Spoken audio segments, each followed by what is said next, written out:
officers responded to 7500 Powers Avenue in reference to an individual that they believed was on drugs or heavily intoxicated. When officers arrived, they found the individual to be irrational and belligerent. He would not engage in dialogue with the officers. As they tried to continue to talk to him, he became more aggressive, more combative. He began spitting at the officers, and so the officers attempted to take him into custody. As they began to take him into custody, he began to fight the officers. Additional officers were summoned to the scene. With the help and assistance of those additional officers, the individual was taken into custody, and while this was going on, the officers recognized that the individual had the classic signs of excited delirium.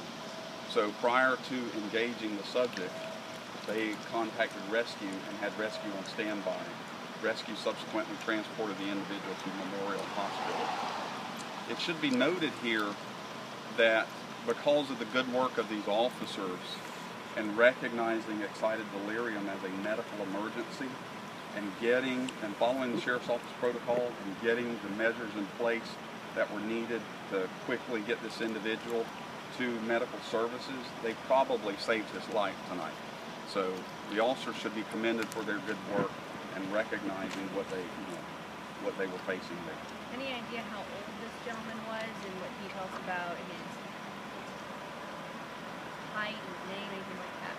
Well, we're still trying to identify him, and the investigation is still early, so right now we don't have any of those information. Was anybody else inside of this? This actually occurred outside of an apartment. Were you guys called there for the drug issue, or were you already investigating him? We received 2 calls. The second call came while we were en route, and it was about this individual. And he was just outside of the apartment complex, or? He was outside.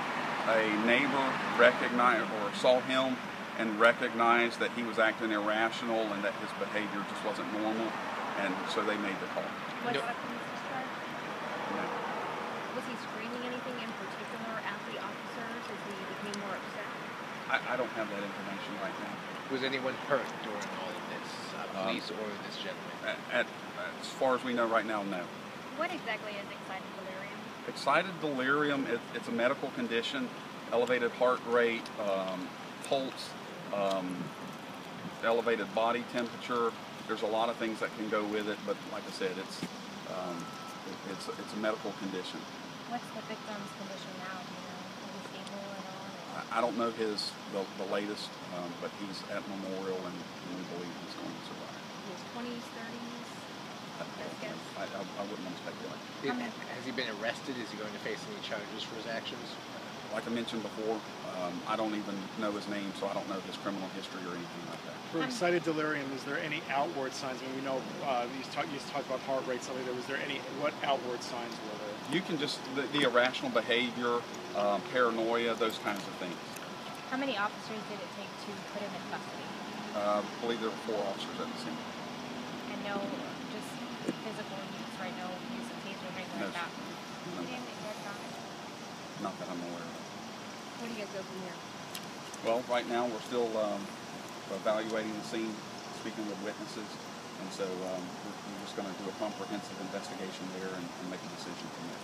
And this was somewhere inside the complex? Yes. What apartments are these exactly? I don't know the name of the apartment complex. And no one else who says it's hurt? No one living there? No, not that I'm aware of. I don't know that information. Thank you. And you said the call was that around 6 tonight? Do you know? I didn't say. I